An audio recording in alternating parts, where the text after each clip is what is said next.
नमस्कार, मैं हिमांशु सिंह। आप देख रहे हैं UPNewsClick.com की खास सीरीज गांव गली। आज हम आए हैं अयोध्या जिले के पूरा ब्लॉक के ग्राम सभा सराय राशि में। हमारे साथ बात करने के लिए मौजूद है इस ग्राम सभा के ग्राम प्रधान प्रतिनिधि के रूप में रणधीर सिंह लल्ला जी। हम जानेंगे इनके गांव के विकास के बारे में तथा उनसे जुड़ी समस्याओं के बारे में। भाई साहब, आपका बहुत बहुत स्वागत है। सर्वप्रथम आप अपना नाम बताएं। हमारा नाम रणधीर सिंह लल्ला है जी।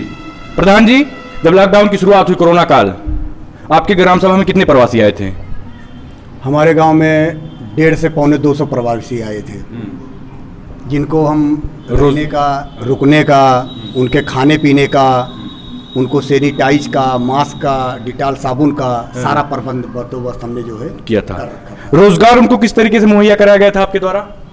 उनको जो है रोजगार हम हमारे ग्राम सभा सराय राशि में या सरकार की जो भी गतिविधियाँ थी, जो भी उनकी रणनीति थी, जो भी उनका जिला प्रशासन द्वारा, शासन द्वारा। अच्छा, जिला प्रशासन द्वारा शुरुआत, जब लॉकडाउन की शुरुआत हुई कोरोना काल, तो क्या दिशा निर्देश दिया, क्या गाइडलाइन आई थी?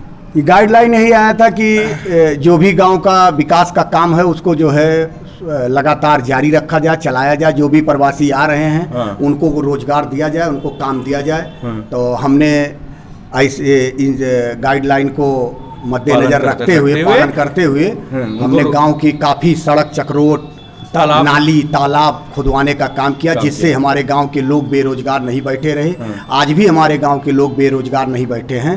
हमारा काम भी अब भी चल रहा है। 150 से पौने 200 मजदूर। सार्वजनिक शौचालय का निर्माण हो रहा है कि नहीं आपके यहाँ? हो रहा है। सामुदायिक शौचालय का निर्माण यहीं से 200 मीटर दूर पे बाएं हाथ पे जो है सामुदायिक शौचालय का निर्माण जो है। पंचायत भवन आपका यही है जहाँ पे हम हैं वर्तमान समय में? हमारा पंचायत भवन यही है। इस प्रांगण के अंदर 3 भवन है। एक पूर्व माध्यमिक विद्यालय है, एक प्राथमिक विद्यालय है, एक पंचायत भवन है। जब हम यहाँ अभी पे आए तो हमको लगा, हमने देखा भी यहाँ पे जनप्रतिनिधि के रूप में विधायक, माननीय विधायक जी आए हुए थे। क्या प्रोग्राम था यहाँ पे? यहाँ स्वयं सहायता समूह जो राष्ट्रीय ग्रामीण योजना जो है, ये बच्चों को जो है वो राशन का जो है किट देना कार्यक्रम था। उसीलिए माननीय प्रधानमंत्री वो विधायक जी आए थे। आवास प्लस की सूची जारी हुई है जी, तो उसमें आपके यहाँ कितने आवास है? हमारे यहाँ उसमें 18 आवास आए हैं। 104 और 103 में जो है 18 आवास आए हैं। 18 आवास आए हैं। पहली किस्त भी आई होगी तकरीबन 40,000। हाँ, आ गई सभी लोगों की? अभी सब तक नहीं पहुँच पाई है, लेकिन आ गई है। अच्छा, आ गई है। गांव में राशन कार्ड लगे प्रधान जी, यूनिटें कट जाती हैं अचानक जी। कभी कभी कई ग्राम सभाएं हमने की है तो वहाँ पे घटतौली की भी समस्या आती है। जैसे 20 किलो लेके आया आदमी तो वहाँ कहीं दूसरी जगह उसका तौल करा रहा तो 18 किलो निकलते। क्या आपके गांव में ऐसी समस्या है? अब देखिए, हमारे यहाँ ये तो बहुत बड़ी समस्या है। हमारे यहाँ का कोटेदार बहुत बड़ा चोर है। इससे बड़ा चोर हिंदुस्तान में कोई भी नहीं है। क्या नाम है कोटेदार जी का? सुधाकर गुप्ता नाम है। मैं इससे खुद पीड़ित हूँ। ये गाँव के जितने अपात्र हैं उनका राशन कार्ड रोक रखा है, उनको कटने नहीं देता है। जो हमारे गाँव के पात्र हैं उनका राशन कार्ड बनने नहीं देता है। इसका सिस्टम इतना बड़ा है कि ऊपर से लेके नीचे तक सबको सेट रखता है। गांव के जितने दबंग लोग हैं उनको सेट करके रखता है। गरीबों को राशन तक पहुंचने ही नहीं देता है। इतना बदतमीज आदमी है। हाँ, मतलब राशन कार्ड को लेकर समस्याएं आती है। आपके पास भी शिकायत हुई, लेकिन अभी कोई निराधार इसका नहीं हो पाया। उसका एक चीज है, जैसे हमने उसके ऊपर जब हमने अपना दांव लगाना चालू किया तो उसने जो है थाने चौकी पे चिल्लाना चालू किया। ग्राम प्रधान सराय राशि हमसे गुंडा टैक्स वसूली मांग रहे हैं, 25,000 रुपये महीना मांग रहे हैं, जो देने से मैं इनकार कर रहा हूँ। इसलिए हमको जो है मारने पीटने की धमकी दे रहे हैं। अगर मैं ऐसे में SDM साहब के पास, DM साहब के पास हमने इस चीज़ की शिकायत, आपत्ति जताई, ठीक है,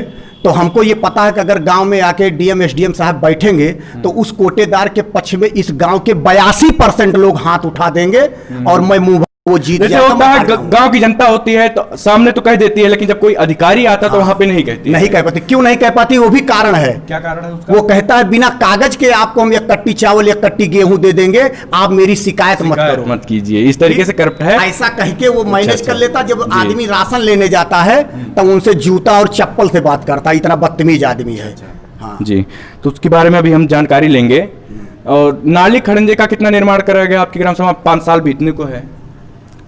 अब हमको चुनाव के दौरान जो हमने समीक्षा किया था, चुनाव प्रधान बनने के पहले हमने पूरे गांव में जो भी समीक्षा किया था, उस समीक्षा में आज के डेट में हमने जो है 35 से 40% विकास का कार्य हमने जो है पूरा किया है।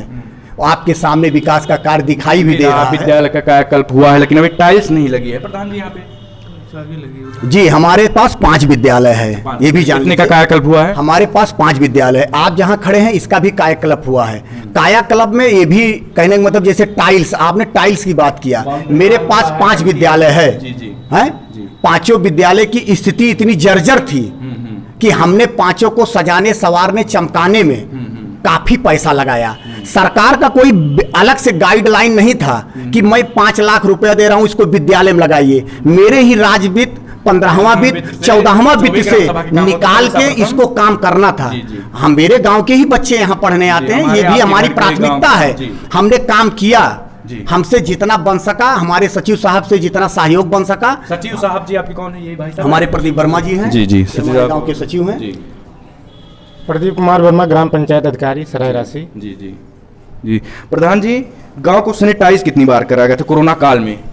कोरोना काल में हमारे सचिव साहब ने हमको सलाह दिया, हमको मशवरा दिया कि भाई आप जो है प्रधान जी अपनी तरफ से इसको जो है दिखवाइए। तो हमने गांव में खुद अपने हाथ से पूरे गांव में घर घर, गली कूचे में, दरवाजे पे हमने खुद सैनिटाइज करने का काम। कृषि यंत्र वाली मशीन से? हाँ, मैं अपने पास से उसकी पूरी व्यवस्था किया। पूरे गांव और चूने का छिड़काव किया गया था, वो भी हम लगातार करते रहते हैं।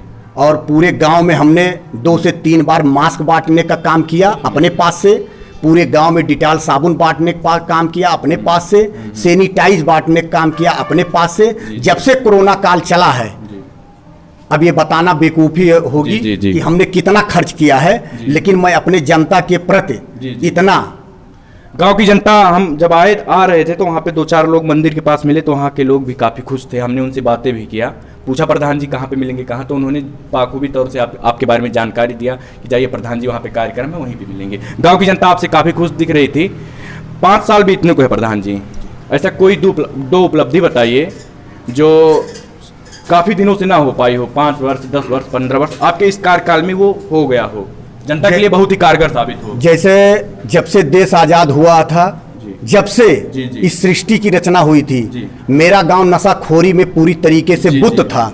मैं ग्राम प्रधान बनने के बाद 90 दिन के अंदर मैंने नशा उन्मूलन का रैली निकाला और फैजाबाद की प्रशासन की पूरी मदद को लेते हुए मैंने अपने गांव को नशा मुक्त किया। ये मेरी पहली प्राथमिकता और पहला हमारा महत्वपूर्ण कार्य था, जो हमने जो है ये करने में ही कारगर हुए। अगर प्रधान जी गांव की जनता आपको दोबारा चुनती है, आपकी सरकार बनाती है, तो आगे का रोड मैप क्या रहेगा? जो काम अधूरे रह गए हों उनको सर्वप्रथम क्या वरीयता दी जाएगी? सबसे पहले हम अपने ग्राम पंचायत सराय राशि और क्षेत्र पंचायत के लोगों को आश्वस्त करना चाहेंगे कि अगर हम दोबारा फिर आए तो जो भी कार्य अधूरा है उसको पूरा करेंगे। ये सरकार के दिशा निर्देश के अनुसार, अगर गाइडलाइन के अनुसार जो भी गाइडलाइन आएगी उसी के तहत चला जाए। बिल्कुल,